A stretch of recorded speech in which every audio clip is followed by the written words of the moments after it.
Alright, today we're going to take a look at everything to do with Warrior in Classic Hearthstone. So what makes it good, what makes it not good, what are some lists that you can play, competitive and not, starting with Control Warrior. Everyone's probably seen this, it's run at every level of play, even bots run the damn thing. And really why it's so effective, it's got cheap removal, but also fights for the board with some really good tools. You know, Fiery War Axe, Armorsmith, Cruel Taskmaster, all these cheap ways to deal with early aggression, whether it's a Hunter, a Zoo, something like that.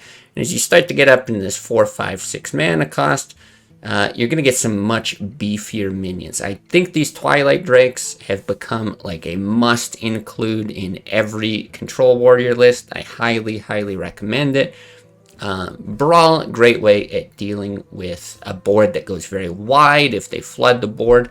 I see that a lot with Zoo. And then, yeah, if you survive that early game, now you've got these big minions that you can get tons and tons of value off late into the game. You've also got tools, your hero power, armorsmith, shield block, all that for keeping your health reserves high, right? Just generate armor so you can make it deep into the game. Maybe you have to use Alex defensively if you're in an aggressive matchup, or you can use it offensively in a control matchup, and then try to finish them off with Grom. Pretty straightforward. I'm sure you've seen it before. Nothing really new there, but this is a pretty expensive list, and it's something you would typically see. Now, I think it's very good. You're going to be able to climb to Legend with it, high ranks in Legend even, if you're looking to, you know, sort of climb your way up by the end of the season. But if you take it a step down from there, certainly a much cheaper list. We'll look at this Worgen OTK. Now this deck plays somewhat similar to Control Warrior in that it's going to deal with that early aggression very effectively. It's got War Axes, Taskmaster, some small minions, different stuff. But yeah, slams, even Acolyte, that kind of thing. The big difference here is that this deck has an insane draw engine. You have some draw with Control Warrior, but for the most part, you're playing 1, sometimes 2 cards in a turn, and then using your hero power when you can. Whereas here, you're just trying to draw as much as you possibly can to get off this massive 1-turn kill, right? With the Raging Worgen. So if you have this with like double Inner Rage, double Rampage, and I think you can even drop some more. Oh, and a charge. I believe the full combo is 32 damage with a Wind Fury.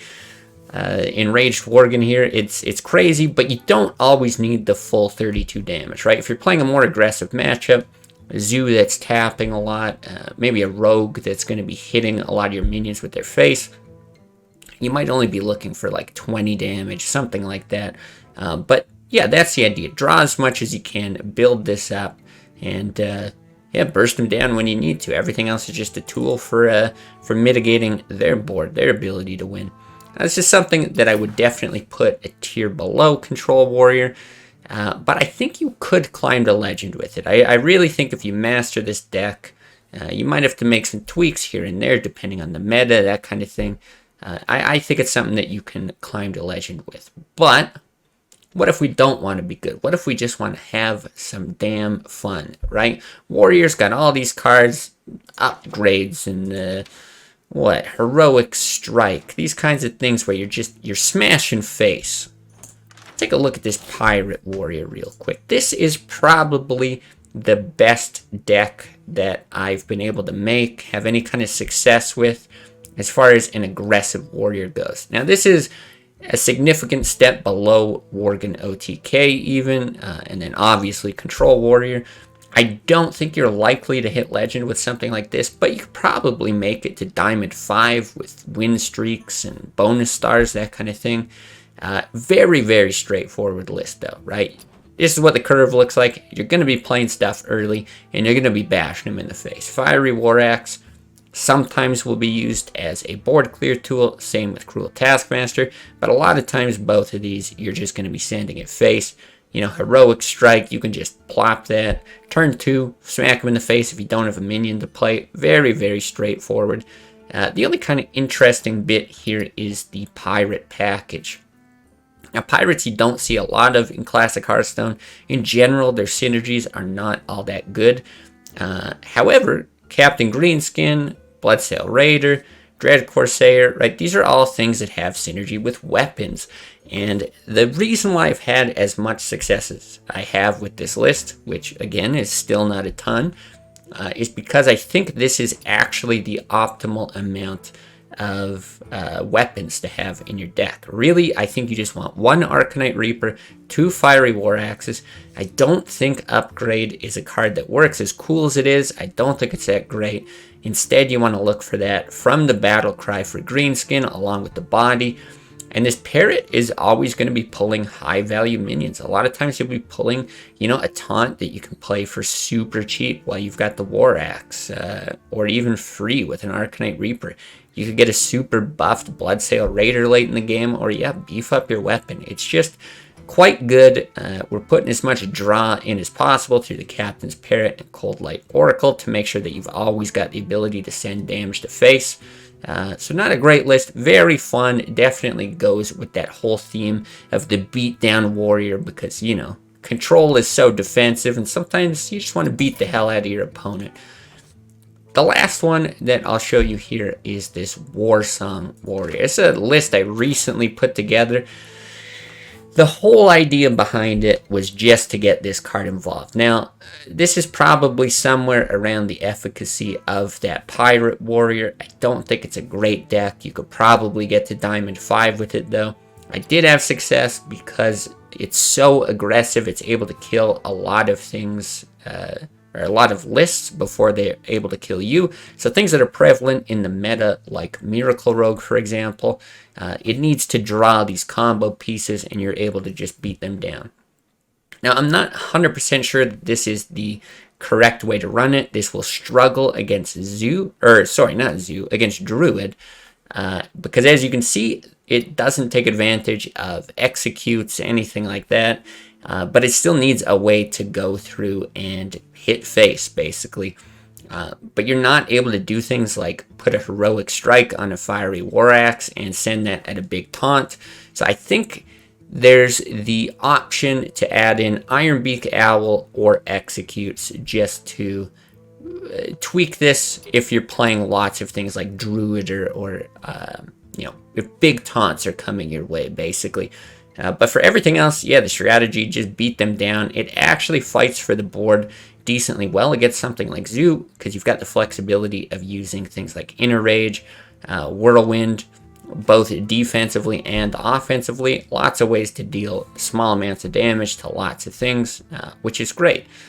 Now, the best way I can sort of describe the strategy behind this is it's a difference between Aggro Mage and Freeze Mage, and this and the Worgen OTK deck. So Freeze Mage, you're going to try to build up this big perfect combo. You use Alex to get him down to 15 health and then deal the damage that you need. Whereas in Aggro deck, you're going to do that initial 15 damage with, Leper Gnomes, your Mana Worm, maybe even some early Frost Bolts, things like that. And then whatever spells you've got left at the end, you can send to face and deal the other 15 damage. And this is kind of the same way. Worgen OTK, you're going for the full 32 damage, huge package. You can kill them in one turn. But you should be able to deal more damage with this deck. Some early Leper Gnomes, Abusives, send an Amani face after you pump it up. And then all you really need from a Worgen that's coming off of a Warsong commander is maybe at 10 or 15 damage. Maybe you've even got the mana for Grom with an Inner Rage to kind of finish your opponent off. Lots of flexibility in how you're going to finish them. But the general idea, send everything face and have some fun with this card because this list actually seems to get a lot of value off of it. So those are the 4 decks that I'll recommend playing, kind of probably in reverse order of efficacy. Right here, I'll throw all of those lists into the description. But Warrior, I think it's a class with a lot of flexibility. Even within decks like Control, you can always tech the cards differently depending on what you're facing on your server, at your rank, what's in the meta right now. Do you want Whirlwinds or Brawls or whatever?